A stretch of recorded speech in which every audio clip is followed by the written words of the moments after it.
Se cuenta de unos locos que estaban en un psiquiátrico, ¿no? En un manicomio, que tenían un plan para salir de ahí, para escaparse. Y para poder escaparse tenían que brincar 10 muros.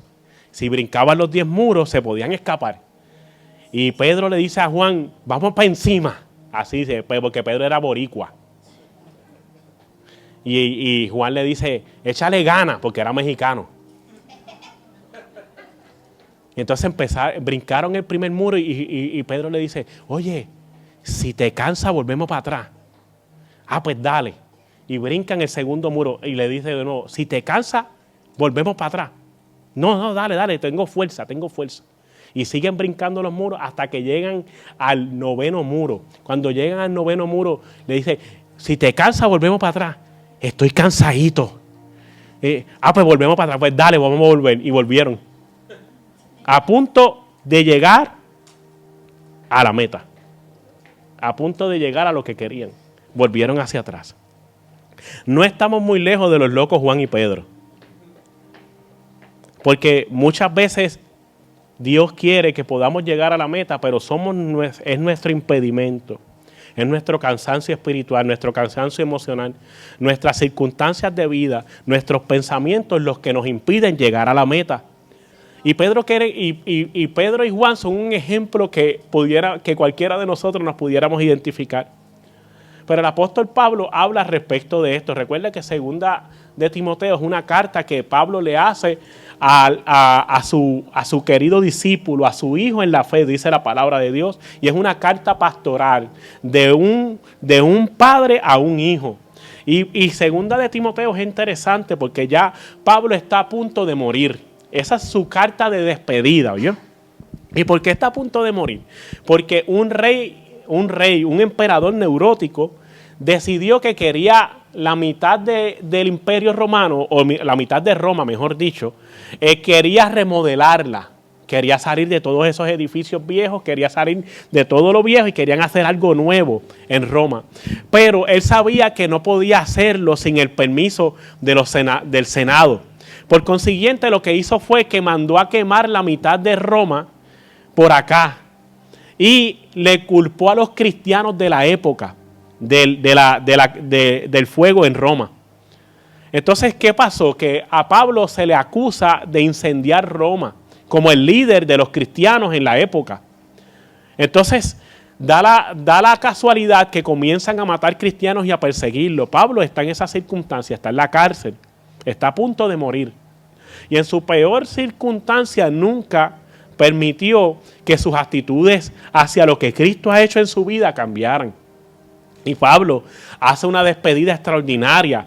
Pablo, en vez de quejarse, comenzó siempre mantuvo esa experiencia de que su vida era una vida firme en Cristo.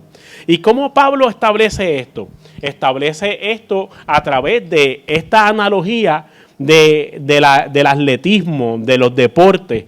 Y dice, he peleado la buena batalla, he acabado la carrera y he guardado la fe. Y cuando tú comienzas a analizarlo, como le estaba diciendo al primer servicio, cuando comienzas a analizarlo, te vas a dar cuenta de un tesoro extraordinario que Dios nos da a través de la vida de Pablo. Pablo, el hombre de Dios. Pablo, el hombre que lo había sacrificado todo por Cristo. Y aunque esto tiene una segunda connotación, tiene una segunda versión, estos mismos versículos que los vamos a hablar el próximo domingo, pero desde otro punto de vista adicional. Hoy yo quiero hablar para que Dios renueve tu fe, para que tú puedas comenzar y continuar confiando en las promesas de Dios, confiando en lo que Dios dijo sobre tu vida y sabiendo que no hay nada que el ser humano pueda hacer que pueda tocar tu vida cuando Dios está involucrado. Pablo comienza diciendo, he peleado la buena batalla. Y cuando comienzas a analizarlo, tiene varios términos. Pelear, recuerde que Pablo no es puertorriqueño, ni es mexicano, ni es guatemalteco, ni venezolano. Pablo está en un contexto donde el idioma principal era el griego. Y las palabras en el griego tienen varias connotaciones. La palabra que utiliza Pablo para pelear, he peleado, Significa esforzarse para lograr algo. Esforzarse por lograr algo. Eso es pelear para Pablo. Recuerde que el término indica un atletismo, una rama del atletismo en esa época, que era pelear hombre contra hombre para ver cuál gana. Y Pablo establece y dice que hay que esforzarse para lograrlo. Para lograr llegar a lo que Dios quiere para mi vida, yo me tengo que esforzar. No puedes pretender el cumplimiento de una palabra si no estás alineado en inversión de tiempo, recursos y esfuerzo para que se cumpla esa palabra sobre tu vida. En una generación que quieren que el Señor les profetice todos los domingos, en cada congreso, en cada concierto, con cada profeta, y ahora que hay profetas por donde quiera, que hay profetas que ni botándolos se acaban, ¿oyó? Ni tirándolos en la basura se acaban. Yo soy el profeta fulano, yo soy el profeta mengano, y todos los profetas te profetizan casa, carro, y que todo te va a ir bien, muy diferente a los profetas bíblicos. Entonces nos vemos tentados en siempre que Dios nos hable, pero cuando nos vamos a alinear y a esforzar por alcanzar lo que Dios determinó sobre mi vida. No es cuánta palabra Dios te diga, es cuánta palabra tú te alinees a ella. ¿Está entendiendo? Esforzarse por lograr algo. Esforzarse por lo que Dios determinó sobre mi vida. ¿Cuántas veces Dios más te lo va a decir al frente? Cuando pasamos al frente y nos tocan y algunos comienzan a llorar en una catarsis y tú dices, ay, Dios lo tocó, esta vez hay cambio, Rosa. Yo le digo a la pastora, hoy hay cambio, tiene que haber cambio. Y la pastora hace, Vamos a ver si es verdad. Y vemos una persona que 1, 2, 3, 4, 5 años congregándose en la iglesia con las mismas malas costumbres. ¿Por qué? Porque no se está esforzando por un cambio. Quiere que todo lo haga Dios y ellos no quieren hacer nada. Ese es el evangelio light que nosotros vivimos hoy en día. Que se trata todo de Dios y nada de nuestro esfuerzo. Y Dios siempre nos va a exigir, siempre nos va a pedir, siempre va a solicitar que hagamos lo posible y Él se encarga de lo imposible. Mire lo que dice Josué capítulo 1, versículos 6 al 9, para que usted entienda esto, para que esto lo marque a usted. Yo creo que con esto pudiéramos concluir la predicación, como le dije al grupo anterior. Pero mira lo que dice, esfuérzate y sé, porque tú repartirás a este pueblo por heredar la tierra que le juré a sus padres que le daría a ellos. ¿Qué dice? Esfuérzate y sé, y tú repartirás. ¿Dice que Dios lo va a repartir? No. Tienes que hacer lo posible. Solamente esfuérzate y sé muy valiente para cuidar de hacer conforme a toda la ley que mi siervo Moisés te mandó. No te apartes de ella ni a diestra ni a siniestra, para que seas prosperado en todas las cosas que emprendas. Nunca se apartará de tu boca este libro de la ley, sino que de día y de noche meditarás en él, para que guardes y hagas conforme a todo lo que en él está escrito, porque entonces harás prosperar tu camino y todo te saldrá bien. Mira que te mando que te esfuerces y seas valiente. No temas ni desmayes, porque Jehová tu Dios estará contigo donde quiera que vayas. Esforzarse para lograr algo. La tierra prometida estaba ahí. Las bendiciones estaban ahí. Dice que era la tierra que fluye leche. Dios dijo que iba a estar, que iba a ser una tierra bendecida. Pero ¿quién tiene que alcanzarla? Estaba yo hablando con Eric hace unos días atrás por teléfono y le estaba diciendo, una cosa es lo que Dios te da y otra cosa es lo que tú vas a hacer. Yo te puedo dar esta botella de agua. Mira, aquí está la botella de agua. Cuando tú quieras, te la puedes beber.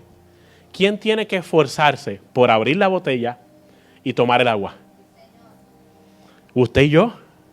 Pero queremos que Dios, como decía un merengue de allá de República Dominicana, que te pongan la comida en la boca y te muevan la quijá. No tan solo quieres que Dios te prepare la comida, que es la palabra de Dios. También quieres que Dios te la dé. También quieres que Dios te mueva la quija. ¿Cuándo vamos a asumir nuestra responsabilidad? Significa que hay algo que tenemos que hacer nosotros. Competir por un premio es el segundo término cuando usted habla de pelear. Competir por un premio. En la mentalidad de algunos seres humanos que se pretende que todo lo haga Dios y que nada lo tenemos que hacer nosotros, nada va a pasar. ¿Por qué tú crees que hay gente siempre estancado en la misma condición? Con los mismos problemas matrimoniales, con las mismas circunstancias de vida, y es más fácil culpar a la iglesia y a los pastores de mi circunstancia de vida, de mi falta de cambio, en vez de asumir mi responsabilidad. ¿Por qué? Porque hay que competir por ese premio. El atleta en la época, como el atleta ahora, no va a correr simplemente para perder la batalla, no para perder la carrera, no va a pelear para perder la batalla. ¿Por qué? ¿Por qué está haciéndolo? Porque quiere alcanzar el premio. Dios me llama a alcanzar el premio, no a quedarme en la condición. David sabía que tendría que darlo todo por derrotar al gigante. Primera de Samuel, capítulo 17. Gedeón sabía que tendría que darlo todo, aunque todos lo abandonaran. Jueces, capítulo 6. Jesucristo dio todo por un premio mayor al entregar su vida. Hebreos, capítulo 12, versículo 2. Mira lo que dice. Esto lo hacemos al fijar la mirada en Jesús, el campeón que inicia y perfecciona nuestra fe. Debido al gozo que le esperaba, Jesús soportó la cruz sin importarle la vergüenza que ésta pudiera representar. Ahora está sentado en el lugar de honor junto al trono de Dios. Él sabía que había un premio mayor. Saliste de Venezuela, de Colombia, de Puerto Rico, de República Dominicana, de Guatemala, de El Salvador, de México. Saliste de donde saliste. Pero ¿cuánto te vas a esforzar por alcanzar el premio? El premio no era un trabajo mejor. El premio no era que las cosas nos iban a ir bien. El premio es Cristo. Dios no te trajo a Texas a prosperar económicamente. Dios te trajo a Texas para ser alineado al propósito de Dios.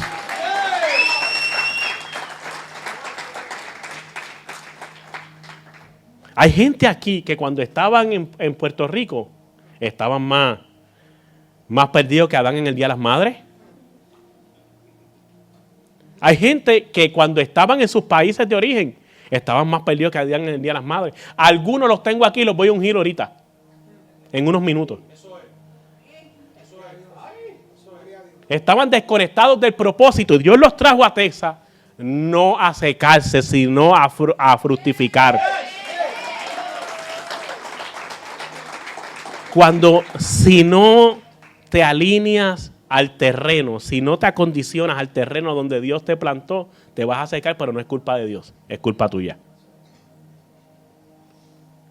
Porque el sembrador sabe dónde sembrar la semilla. La semilla no sabe ni siquiera dónde sembrarse.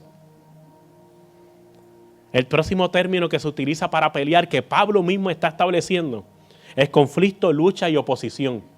Conflicto, lucha y oposición. No esperamos victoria sin oposición.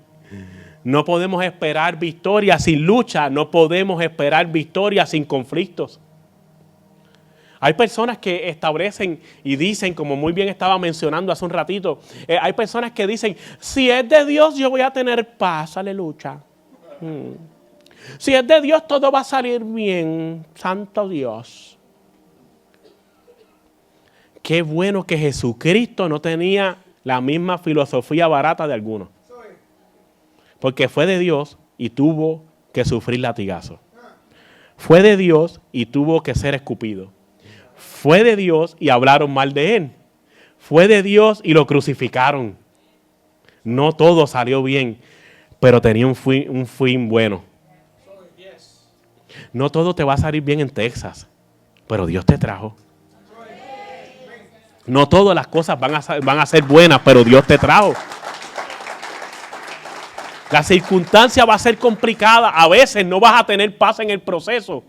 Pero a pesar de que no sientas una paz personal, una paz humana, tienes la seguridad de la paz del cielo, que Dios está en control. ¿Me está entendiendo? Conflicto, lucha y oposición. A pesar de eso, a pesar del conflicto, a pesar de la lucha y la oposición, Dios está en control. Y su lucha no es contra otros seres humanos. Ay, sí, estoy en lucha con el exmarido mío. Señor, llévatelo, te lo mando. Que hay 2 o 3 paquitas las del barrio por ahí así. Ay, estoy en lucha con la exmujer mía, pastor. ¿Dónde es que dice que no matarás en la Biblia? Eso no se puede borrar. No, la Biblia establece que mi lucha no es contra carne ni sangre. Mira lo que dice la palabra del Señor, en donde establece en Efesios capítulo 6, versículo 12. Porque no tenemos lucha contra sangre ni carne. Tu lucha no es tu suegra, tu lucha no son tus familiares, tu lucha no es tu ex amigo, tu lucha no es contra el jefe ni con los compañeros de trabajo. Mi lucha no es contra carne ni sangre, sino contra principados, contra potestades, contra gobernadores de las tinieblas de este siglo, contra huestes espirituales de maldad en las regiones celestes. La garantía que ya Dios te dio la victoria, que las puertas del infierno no prevalecerán contra ti. Tu lucha no es contra carne ni sangre. A pesar de lo que estás viviendo, a pesar de que la persona sea complicada, tú mantén el amor. La Biblia establece, el apóstol Pablo dice, no seas vencido de lo malo, sino que vence con el bien el mal. Aprende a amar aún a los complicados. Porque tu conflicto no es contra ellos, es contra el infierno. Y ya Dios te dio la victoria. Escuche bien. Lo próximo que hace Pablo es que después que dice he peleado la buena batalla, he acabado la carrera. Y la palabra acabar es interesantísimo porque dice lo que significa es el cumplimiento de algo. Me encanta eso. Porque Dios nos llama a estar alineados a un cumplimiento. Una promesa de Dios es esencial. El llegar a cumplimiento se necesita alineamiento. Se necesita gente que decida alinearse a lo que Dios quiere. Dios dijo que iba a restaurar mi matrimonio, pastor, aleluya. Saca la manga, saca la minga, Rambo saca la bazuca. Ponte la manga larga. Y tú lo ves hablando lengua así. Esa gente que sobre espiritualiza todo, yo tengo mis reservas. Yo soy espiritual, pero no sobre espiritualizo todo. Porque la persona espiritual no es el que habla lengua y brinca en una piernita como Gille Ávila. La persona espiritual es el que carga el carácter de Cristo. El fruto del Espíritu. Pero escuche bien. De nada vale que Dios te diga que va a restaurar tu matrimonio si sigues siendo el mismo malcriado con tu esposa. Porque aquí está un Dios sobreprotector, al que está sentado en el trono. ¡Wow! ¿Dónde está el diablo para meterle una cachetada? Y tú los ves bien espirituales, ella, y tú las ves así. Y en la casa, pastor, ¿te envío el audio? Y tú empiezas a contar palabra por palabra y de 50 palabras, 48 eran malas. Porque lo otro era canto de.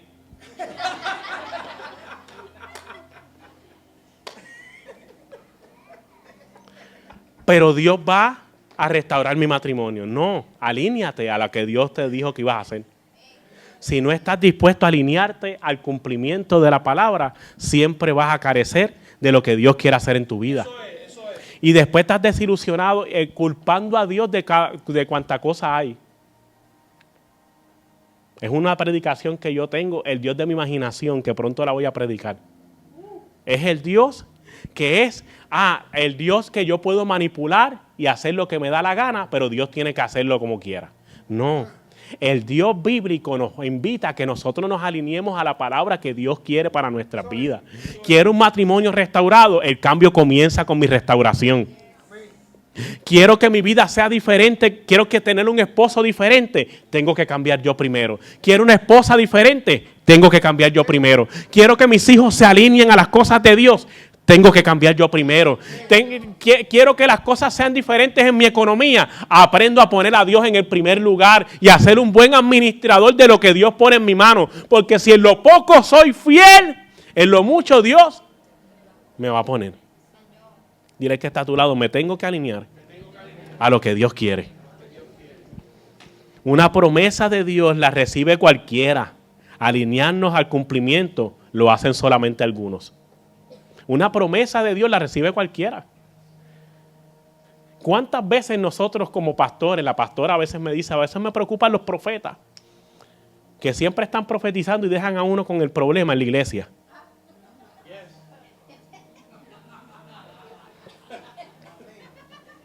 Una mujer de Dios extraordinaria, la pastora tiene una sabiduría extraordinaria. A veces me molesta lo que me dice, pero es verdad, tiene razón. ¿Ah? Ya tú sabes. ¿Cómo no? Yo soy el que duermo con ella, no ustedes. Escuche. ¿Cómo nos alineamos a la palabra? No es en lo que nos profetizan, es si estamos dispuestos a hacer un cambio en nosotros. Dios me profetizó que voy a ser pastor. Y ay, qué bueno, qué bueno. ¿Cuándo puedo abrir la iglesia? Y yo, sí, te falta como que mucho para eso, ¿viste? Porque primero tiene que haber un cambio interno para que Dios pueda promover un cambio externo en tu vida. Dios me dijo que iba a ser evangelista, pastor, cuando predico. Tú lo ves así, yo, primero ven los miércoles que no te veo en la semana. Sí. Primero aprende, recítame el Salmo 23. Ese no es, en el principio de Dios creo. No, es que tenemos que alinearnos a la palabra. Dios me está invitando a ser evangelista. Déjame alinearme a la palabra. Déjame aprender de su palabra. Déjame vivir su palabra. Entonces Dios abrirá camino en el proceso a través de eso. Dios dijo que iba a hacer impacto a las mujeres, pero sigue siendo Paquita la del barrio en secreto, porque si llama a tu marido ahora mismo te tira al medio aquí en la iglesia. No, pastor, si tú supieras lo que hay en casa, eso es de rata inmunda para adelante. Pero después quieren ser Liz Millán en allá atrás. Quieren ser Joy Meyer, pero no quieren trabajar internamente en ello. Alíñate a la palabra. Abraham, en Génesis capítulo 12, se alineó a la palabra. Primero, salgo de mi tierra y de mi parentela. Tengo que dejar atrás en el camino aquello que me está deteniendo. Y me voy a alinear a la palabra de Dios y voy a ir tras la tierra que Dios me prometió. Pero para eso hay que ser formado. Eso se llama proceso. Escuche bien, acabar la carrera. Se trata de alinearme al cumplimiento de ella. Lo otro que dice, que establece el apóstol Pablo es guardar. He peleado la buena batalla, he acabado la carrera, he guardado la fe. Me llama la atención porque son dos términos interesantes. Mantener los ojos sobre significa guardar la fe. Y yo decía, Señor, ¿qué significa esto? Mantener los ojos sobre la fe en Cristo. Porque le estaba diciendo al servicio anterior, ¿cuántos tienen audífonos de esos inalámbricos? De esos que, ¿cuántos tienen? ¿Cuántos seres ha perdido uno? A todos, ¿verdad que sí? Si son de Apple, se consiguen. Los demás, usted no tenga mucha esperanza. Sí. Pero los de Apple tienen como un rastreador y todo, una cosa bien tremenda. A ver si te los tienes que comprar ya que tienes iPhone. Ay, me encanta eso. Mire, la fe es como el AirPods que se le pierde. Se pierden bien fácil. Usted los tiene en una esquina y dice, ay, me los pongo. Ay, déjame ponerlo aquí a lo que hago un momentito algo de comer. Y el trapo AirPods parece que tiene piernitas y se va. Yo me caso en nada, pero si lo dejé aquí ahora mismo. Y es que yo tengo un gato que todo lo mueve. Se llama Max. Estoy loco por vendérselo a un chino. Pero el nene no me deja. Ustedes tienen un pastor tremendo, ¿verdad? Con salsa a la naranja tiene que estar bien cañón. Y me mueve los AirPods a veces. ¿Por qué? Porque la fe es como algo que se pierde fácilmente. Y por eso es que la Biblia dice que tienes que ser de esos que mantienen tus ojos en la fe. Yo no veo todavía el cumplimiento de mi restauración matrimonial, pero tengo mis ojos puestos en que Dios lo va a hacer. Yo no veo que mi economía está cambiando, pero tengo mis ojos puestos en que Dios puede hacer un cambio cuando me esfuerzo en ello. Yo no veo que las cosas salen como tú me dijiste, Dios, pero me voy a esforzar por creerte a ti y no a la circunstancia. Dios lo va a hacer. Dile que está a tu lado, Dios lo va a hacer. Dios nos va a restaurar, mi amor. Dios va a hacer un cambio en mi vida. Dios va a hacer un cambio en nuestros hijos. Dios va a hacer un cambio en nuestra economía. Dios va a hacer un cambio en mi vida. Yo me voy a parecer más a Cristo de lo que me parezco a mí. Dios lo va a hacer. Mantener mis ojos puestos en ello. El gran problema de los discípulos fue poner su mirada en la tormenta en vez de en Cristo. Marcos capítulo 4, versículo 35 al 40. El gran problema de Pedro fue poner su mirada en el viento en vez de en Cristo. Mateo capítulo 14, versículo 22 al 33. El gran problema de Judas fue poner su mirada en sus ideales en vez de en Cristo. Mateo capítulo 27, versículo 5. El gran problema de Saulo fue poner su mirada en la religión en vez de en Cristo. Hechos capítulo 9, versículo 1 al 22. La religión no te va a llevar a nada. Te lo digo desde ahora. El rosario que te pones pensando que algo va a suceder, no pasa nada. Tírelo si quiere y no pasa nada. Porque a Dios no se lleva en el cuello, a Dios se lleva en el corazón. No son los 20 Padres Nuestros y los 100 Ave María que te van a salvar. No es la estatua de la Santa Muerte la que te va a salvar. Porque yo no hablo con empleado cuando ya tengo acceso al jefe. Dáselo fuerte si es a Cristo. No hay ninguna arma forjada contra ti que prospere cuando Cristo está presente, ¿oyó? No dejes de estar haciéndole caso. Ay, que me echaron un fufú, pastor. Que me hicieron un trabajito, una brujería. ¿Y? Mira, yo he encontrado hasta pájaros muertos frente a la iglesia. Y no yo, porque no dejan una gallina entera que valga la pena para yo decirle a Andy que hagamos arroz con pollo. Dan un trapo de pájaro que no sirve para nada. Mire, yo lo recojo con el mismo gusto. Pedro. Y lo echo. Y lo pongo en el bote de basura y se acabó el problema. ¿Por qué? Porque ninguna arma forjada contra mí prospera. La muerte le tiene miedo a un Dios que venció la muerte. Y no es santa. Nosotros tenemos que estar conectados con lo que Dios quiere. Escuche bien. El próximo término, después de mantener mis ojos sobre, primero que tiene que tener sus ojos sobre la fe. Dígalo conmigo, tengo que tener mis ojos sobre la fe. Lo próximo es prevenir que escape. La fe es como un reo que siempre quiere escapar. Ese es el término que Pablo utiliza. Yo no me estoy inventando esto. Esto aparece en el diccionario bíblico. La fe es un preso que quiere escapar. El término invita y Pablo nos llama a no perder de perspectiva que la fe puede escapar y debe de ser custodiada. La fe siempre va a tratar de escapar. En una amenaza que podemos ver en estos días, ¿no? La fe siempre va a tratar de escapar. Pero tu provisión y tu seguridad no es de este gobierno. Es del gobierno del cielo. Y Dios tiene el control. Dáselo fuerte al Señor. Los papeles tuyos provienen del cielo. Si Dios te quiere aquí, aquí vas a estar. Aunque un ejército acampe contra mí, no temerá mi corazón. Aunque contra mí se levante guerra, yo estaré confiado.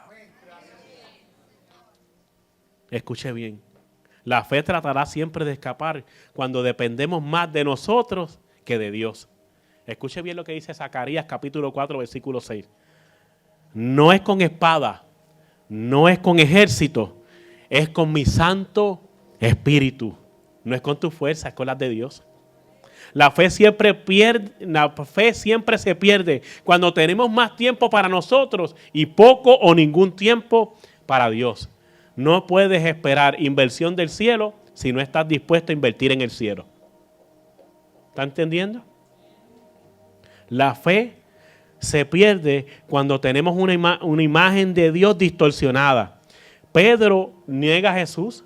¿Por qué niega a Jesús? Porque tiene una imagen de Dios distorsionada.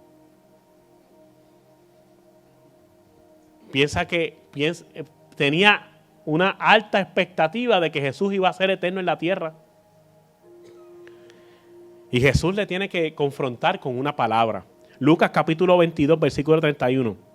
Le dice Jesús a Pedro: pero yo he rogado por ti, que tu fe no falte. Y tú, una vez vuelto, confirma a tus hermanos. Le está rogando por su fe.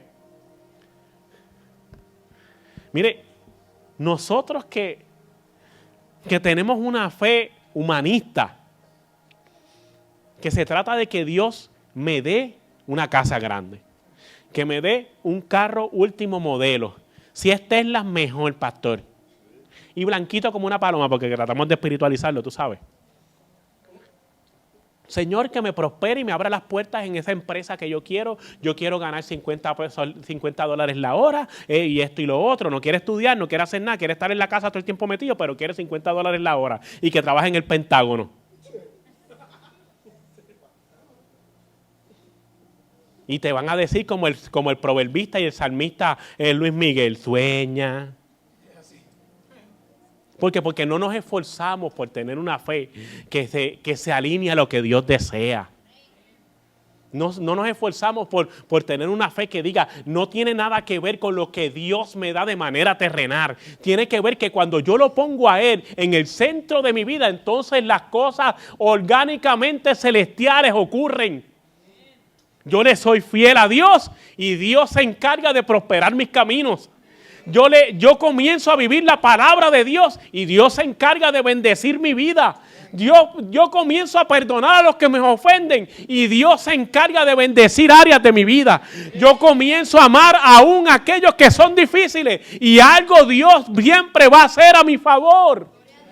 Porque no se trata de nada externo cuando no se trabaja de manera interna. Me parezco más a Cristo y soy bendecido. No me parezco a Cristo y créame que aunque tenga todo, no tiene nada. Póngase en pie conmigo.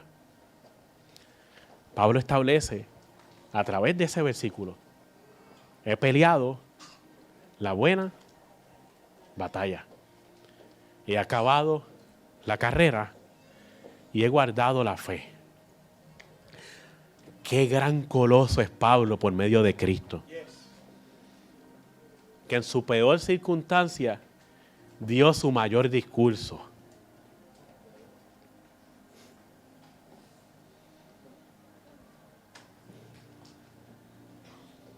Pablo establece una gran verdad,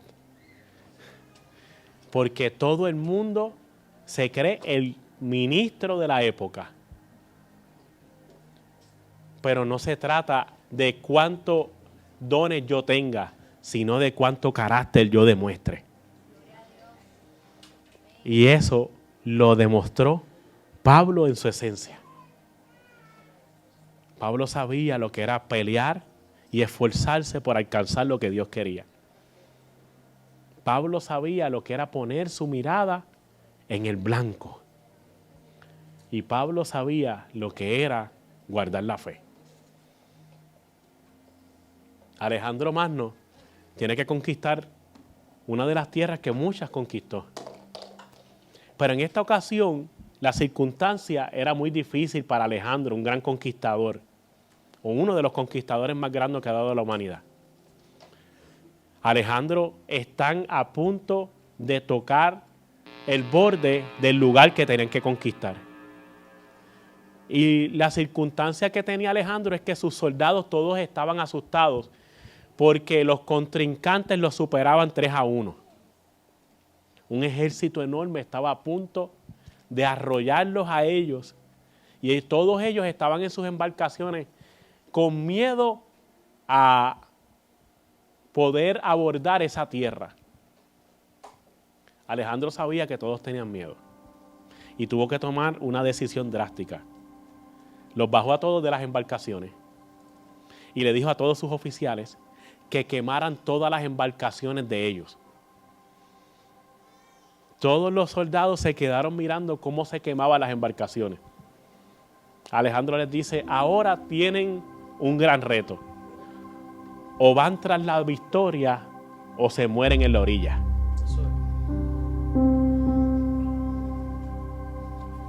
¿Y sabes lo que hicieron ellos? Vamos tras nuestra victoria. Porque la única manera de volver a su tierra natal era en las embarcaciones de sus enemigos. Ellos conquistaron un ejército que los superaba 3 veces. Porque no decidieron rendirse. Porque decidieron ir tras la meta. Y Pablo sabía que la meta era posible. He peleado la buena batalla. He acabado la carrera. Y he guardado la fe.